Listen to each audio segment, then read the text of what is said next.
minutes here in my Vimeo recording. So I just want to talk a little bit about how what we teach in the Tech Biz Club and what our approach is for networking into tech. And we call it our, pretty fairly straightforward name, Networking into Tech System. And the first aspect of that system is coming up with a list of relevant roles and relevant companies that you actually might enjoy working for. So, for instance, let's say you're a product manager and you want to be a product manager. The important thing here is you actually pick out desirable roles that you might be interested that match your experience and your skill level. It is very hard for someone who has, for instance, a business degree to go and get a software engineering job right away because they don't have the right background. I'm not saying it's impossible, but, it is fairly hard. So if you look into job descriptions, job roles, and so forth, you can find like a certain list of roles that that people are offering or people have posted that match your experience and something you might be interested in. So, for instance, that might be a product analyst, a brand sales specialist, a business analyst, or so forth, if your dream role is, for instance, a product manager. And then you locate companies that are kind of offering your desirable role. I mean, these are kind of examples, but for instance, like Capital One might have a business analyst role, Google might have a product analyst role, IBM might have a brand sales role, and so forth. Really, the whole goal is to just locate companies that are offering your desirable role. And, these are just examples of companies, but all I'm trying to get to is these are kind of roles that you can be looking into for your particular dream role. Then the second stage is to locate people actually working your desirable role. You can find them on LinkedIn, or you have an alumni database, or you just have friends or working in industry if you're a bit older. They may be working these particular roles. Like, for instance, Sally may be a Capital One business analyst, or Steve may be an IBM brand sales specialist, so on and so forth. And you just reach out to them. And, the whole goal to reach out is not to tell them, I need a job, please hire me. The whole goal is to just say, like, hey, it's been a while. Let's have a conversation and catch up over coffee or something like that. It's really just to inculcate a bit more of a relationship, get to learn more about the company they're working for, how the role is, and so forth. There's plenty of scripts if you go and look up on Google, for instance, or ChatGPT, informational interviewing reach outs. You could find a lot of these simple scripts for approaching such a reach out. And then, you reach out to them through LinkedIn or something like that. If you manage to find their email through like an alumni database or something, you can reach out to them through their simple, polite message. And if they don't respond, a quick follow-up in a week. And if not, you move on and you find other people, because there's tons of people working the roles you want to work. You just got to find them and reach out to them for the most part. And your goal is to just book conversations. Like, think that you're like a salesperson doing sales. The whole first step is to find people who are, who your prospects, and just trying to book calls, book conversations, and just get into the pipeline of things, just get into the flow of getting these conversations with people who are working roles you want to have. And then this kind of flows into the next thing, which is having a good networking conversation. I see a lot of people who screw this up, because they approach it directly, and, rather than, the whole point of a networking conversation is to, be, having a networking conversation, right? It's not to pitch them and to close them and trying to get them to immediately refer your resume to someone else. Because for the most part, especially if they don't know you, you're cold traffic to them. If you think in terms of like marketing, you're cold to them. They don't really know you that well. So, how can they advocate for you if they really don't know you? So, the whole goal is to convey to them that you are trustworthy, you are likable, that you're a good person, that you might be a good employee. The whole goal is to convey that to them and be professional. So, of course, dress nicely, go into the conversation, and really, people love to talk about themselves. People really enjoy speaking about themselves, their background, who they are, and so forth. And so, really, through this conversation, the initial step is to just, have introductions. And if they ask you to tell me about yourself, then you tell them about yourself. Tell them about your background, who you are, where you came from, what you're interested in, what you want to do, and so forth. Build familiarity and trust. It's just so crucial. And then this comes into our second stage, which is basically, asking them questions and, asking them things like, what do you enjoy about your job? What makes you excited when you go into work? What's your favorite part of the job? What are some challenges associated with the job?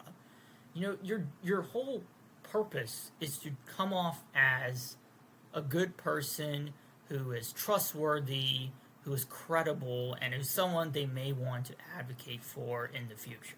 You just come off bluntly and say, please, can you refer me to your hiring manager to give me a job? So out the gate, they're most likely going to just say no to you because they don't really know you or, trust you that much, quite frankly. So the whole goal is to just come off as credible and trustworthy. And again, this is the second point, which is listening. Listening is such a crucial skill. We've been given 2 ears and 1 mouth, and it's important to listen to them and ask them follow-up questions and prove to them that you've been engaging with them in the conversation. And that just shows that you're professional and you're trustworthy, and that's just so important. You can see I'm kind of beating a dead horse here with the same theme of trustworthiness, but it's just so important. It's crucial. It's probably the most important part. And then you have the follow-up. And, I've kind of split this into 2 stages.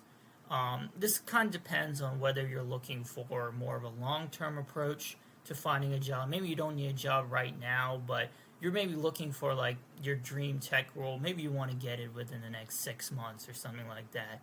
You can say something like, would you mind if we stay in touch? Would you mind if I followed up, or, let's stay in touch, something like that. And if it's a bit more of a shorter term approach and, you find that they like you, you can just say something like, if they're not directly the hiring manager, you can say something like, hey, I'm looking for a role right now. Would you mind if you is there any advice you would give me for the job search process, or is there any help that you might be able to provide for me? Something like that. But your whole goal is to not come off as needy. Is there any way you could introduce me to someone who can, kind of help me understand the application process? Stuff like that. You don't want to come off as needy. You more want to come off as interested in the company and interested in their application process. There's a certain tact and art to it. Again, you can look this up on ChatGPT too. And we also discuss it in our premium system where we work with people to help them with this kind of stuff. So that's kind of what our approach is basically very polite follow-ups.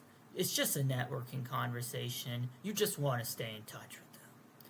And the final thing is to create momentum and seal the deal. And I'm not saying you're necessarily going to get something through this approach, but this is just what I've found to be super helpful for me. And what I found to be super helpful for others is, if you've had a long-term relationship with them or even a short-term relationship, just follow up and send things to them. Stay in touch. Ask them, how are you? How's your family? Maybe send them some interesting blog posts or articles based off of the conversation that you had.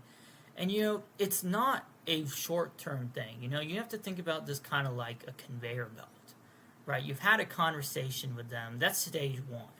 then you need to continuously, build the relationship, by having these follow-ups. You don't need to ping them every single day, but things like sending articles, sending blog posts, asking them how they are, just building a relationship is just so important. These professional relationships are just crucial.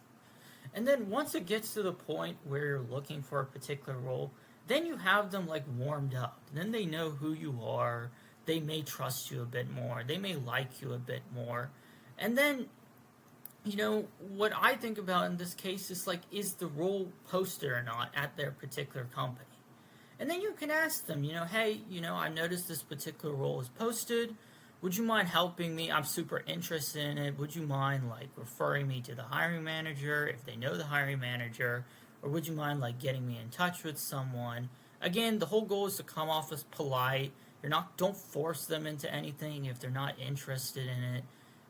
It's just you can just ask the question, right? And they have the right to say yes or no. But I'm just saying there's more likelihood they would say yes if you've stayed in touch and you've had warm conversations with them and they know you a bit more. It's like getting a referral from a friend versus getting a referral from like someone you've barely met. There's a certain distinction in the likelihood of whether or not they give you a referral. And this is crucial. I mean, this is super important. If the role is not posted, and this can be there, especially if you're looking for a smaller company or something where they don't always post the role. And if you're looking for a particular role, just reach out. You can reach out to them and ask them whether they know roles in their company, right? If they're internal, especially if it's a smaller company, there's more likelihood that they may know of a role that's there that hasn't even been posted yet. And I've read a statistic that like a large chunk of roles are not even posted online. They're there. They're there, but they're not posted online. And that's a crucial element of the system we teach is, understanding these hidden roles, these hidden opportunities, which aren't always accessible immediately. And this kind of brings me to our final point. And I really hope you enjoyed this. We're going to be posting more videos like this in the future. And really the important final point is the bulk of jobs are gotten through networking. It is so hard to find a job through cold applying, spamming resumes. It sucks, it's painful, and it's just no fun. And a lot of roles are just found through warm networking. It's just so fundamentally important. And if you want to get help in your job search strategy and you want to get help like through Ask Me Anythings or something like that, we have a free private Reddit group. I'll put it in the description below.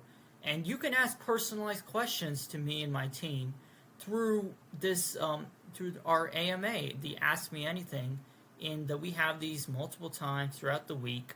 And if you want access to this community, we may post it, or if you want us to post it, we can actually please comment tech below so I know how much interest there is, and I'll be getting that to you. So thanks for watching the video. I hope you really enjoyed it.